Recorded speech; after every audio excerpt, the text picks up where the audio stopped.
Selamat datang di Sotoy Film Podcast. Kali ini kita berdua ya. Iya. Kayaknya pertama kali dah kita nggak sama Almond. Emang selalu iya? ada Almond tahu sejak episode kita mulai baru di podcast. Biasanya Almond gue, Almond lu gitu. Iya kan gitu kan. Ini kan pertama nih kita nggak ada. Tidak ada Almond. Iya. Ya gua Aceh dan bersama Akbar teman tentu saja. Akbar tentu saja. Dan sebelum kita mulai seperti biasa terima kasih untuk 10 orang. Aku sih istilahnya warp ya. Setia. Iya, kemarin di Spotify Wrap ternyata kita punya 10 pendengar setia. Iya, gokil. Padahal kita aja nggak dengerin. Iya, salut. Gokil kita. Terima kasih dan jangan lupa follow Instagram kita ya di @sotoyfilm. Ya. Kalau pengen tahu lah. Gitu. Iya. Nah kali ini kita akan mereview sebuah film. Ini disebut film sequel langsung. Sequel langsung Dari dua film legendaris yang pernah tayang di tahun 80-an. Iya, betul. Yaitu film Ghostbusters. Gokil. Dan Ghostbusters ini juga menjadi, kalau menurut gue sih bisa jadi kayak pembayaran lah ya. Iya. Karena Ghostbusters yang 2016 Iya kan, agak itu emang itu mah nggak ada hubungannya sama Ghostbusters lama. Kalau ini kan judulnya Ghostbusters Afterlife kan, betul. Karena emang setelah masa-masa Ghostbusters yang para si legenda-legenda itu lah ya. Iya, betul. Nah ini tuh filmnya tuh bercerita tentang keluarga kecil. Tentang seorang ibu single mother lah ya, single mother dengan dua orang anaknya yang juga masih remaja.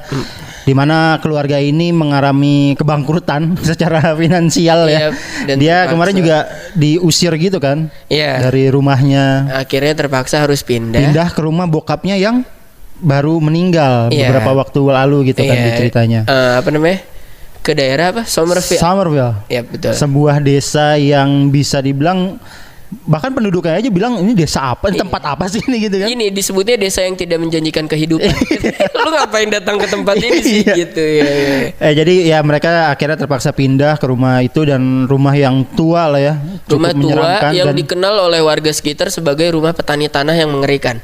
Gokil loh itu. Karena memang si kakeknya ini, si orang tua dari si ibunya ini memang dikenal sebagai orang yang ansos lah. Iya, misterius dan tidak akrab dengan warga situ. Betul, karena bahkan kalau kata yang penjual apa tuh yang di apa? Kayak Indomaret apa gitu. Dia ngapain sih punya tanah segede gitu tapi nggak nanam apa-apa, nggak diairin, bego aja gitu kan. Nah, di film ini tuh memang berkutat di keluarga kecil ini. Terutama si siapa? Phoebe. Si anak bungsunya yang cewek. Anak bungsu dari si ibu ini gitu. Dia diperankan oleh Grace McKenna yang emang bagus, aktor anak-anak yang beberapa film terakhirnya emang dia bagus. Jadi kalau kita ngomongin aktor juga di film ini aktornya juga lumayan lah ya. Iya, betul. Ada siapa sih yang pokoknya si Trevor, kakaknya itu Trevor tuh yang jadi pemain utamanya Stranger Things gitu kan. Terus ada Paul Rudd si Ant-Man, Scott Lang. Terus yang jadi itu tuh, yang jadi hantunya tuh si Olivia Wilde, bukan hantu, apa sih itu yang tiba-tiba jadi robot tau kan lu, cewek itu. Oh iya. Terakhir itu kan si Olivia Wilde. Ya pokoknya kalau kita ngomongin cast ya bagus lah. Bagus ini castnya. Dan ya filmnya itu ya Ghostbuster ya menangkap hantu aja udah. Menangkap hantu. Tapi memang di sini tuh lebih mungkin kalau yang suka sama film Ghostbuster yang dulu akan sedikit nostalgia juga. Betul. Karena film hantu-hantu yang keluar juga memang hantu-hantu di film-filmnya udah pernah keluar gitu kan. Betul. Siapa kayak Marshmallow. Iya, betul, ada. Terus ada kalau nggak salah tuh yang namanya Zul juga sempet ada juga katanya. Terus yang lu inget yang di ini nggak pas mereka keluar tuh setan-setan terus ada yang ngopi. Kopi. Nah itu juga katanya ada di pas penyerangan New York. Berarti itu film yang keberapa tuh? 9 berarti. 89 kayaknya. Penyerangan New York. Ya pokoknya kayak gitulah kalau pokoknya penangkapan hantu yang diinisiasi oleh si keluarga ini, keluarga kecil ini, terutama si Phoebe.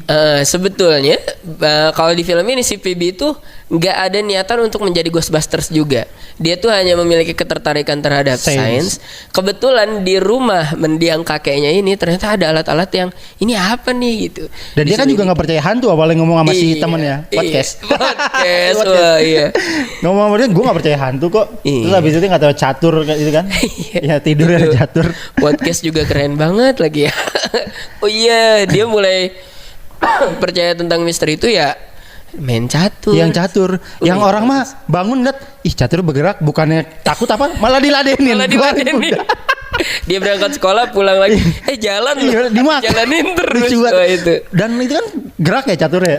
Kagak ada takut-takutnya nih. Ini kan gerak sendiri nih maksud gua. Itu juga penggambaran bahwa orang yang percaya sains kayaknya nggak percaya goib kan. Iya kan. Emang gokil sih. Baru tuh di situ mulai setelah dia nemuin satu alat yang mengarahkan dia ke ruangan bawah tanah yang ternyata milik mendiang kakeknya itu. Dan akhirnya dia juga tahu di situ bahwa mendiang kakeknya adalah kelompok Ghostbuster yang legendaris itu. Pas ngeliat werepaknya ya, ternyata si PB ini adalah cucu Egon Slinger. Ya buat yang nonton Ghostbuster selama ya, pasti tahu Egon Slinger siapa. Pastilah, dia kan bisa dibilang salah satu yang ini juga lah ya. Iya, otaknya lah. Jadi Egon Slinger. Udah. Tapi kalau gue nonton Ghostbuster mah justru bukan di film sih. Kalau gue lebih ke kartun kalau dulu.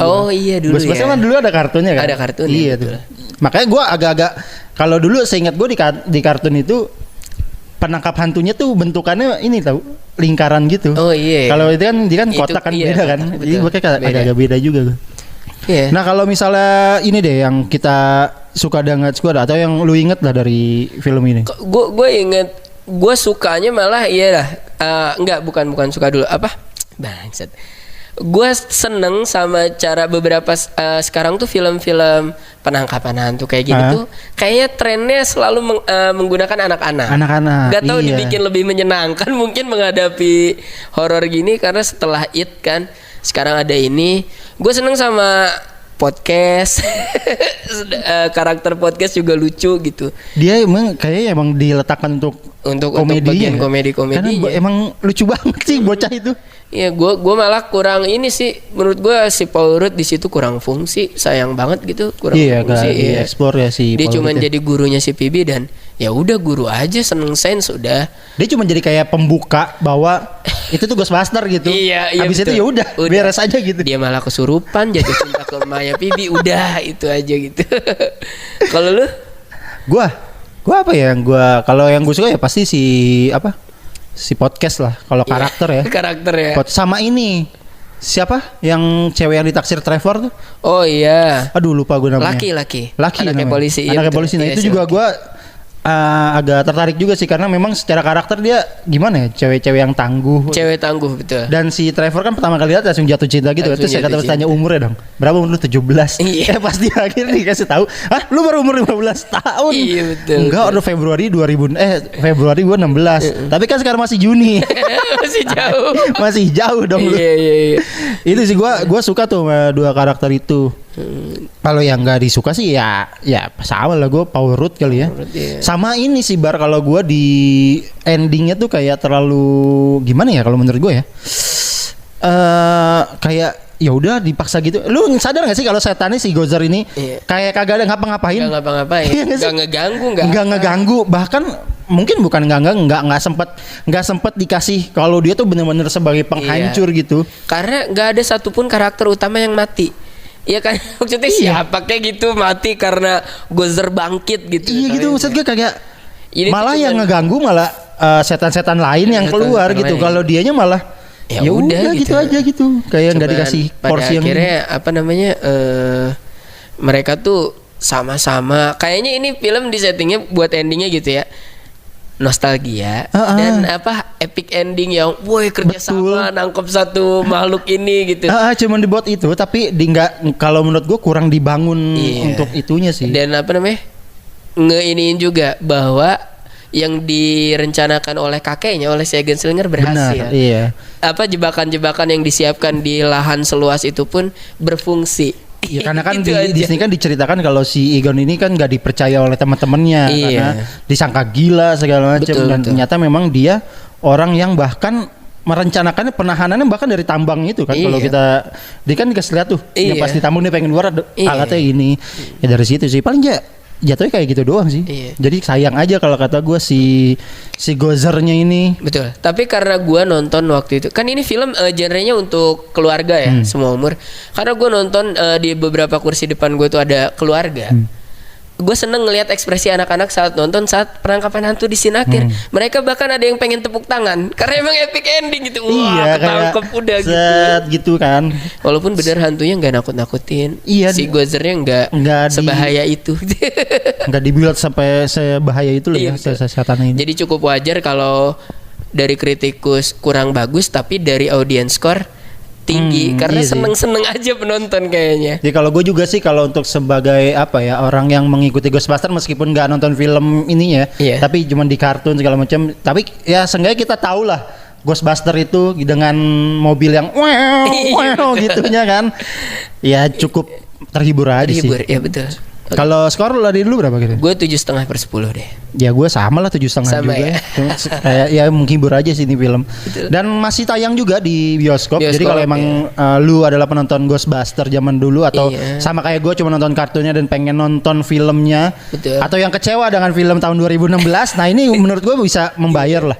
Mumpung masih ada karena nanti bakal semakin banyak film-film di Desember ini. Betul, apalagi nanti tanggal 24 kan. Bahkan Spider-Man enggak tanggal 20 belasan kan. 15. Iya. Makanya nonton lah nih kalau takutnya udah keburu hilang kan. Iya betul. Gitu aja dah. Iya. Segitu aja mungkin. Terima kasih untuk semua yang udah nonton dan 10 warps jangan lupa. Terima kasih, jangan lupa follow kita. Kali aja abis ini jadi 20 ya kan. Kita kadang tahu, kita sapa-sapa aja. Terima kasih sudah mendengarkan di Spotify dan juga selalu menonton di YouTube kami. Ya. Dan kita terima kasih. Gua Aceh. Gua Akbar. Bye. Bye.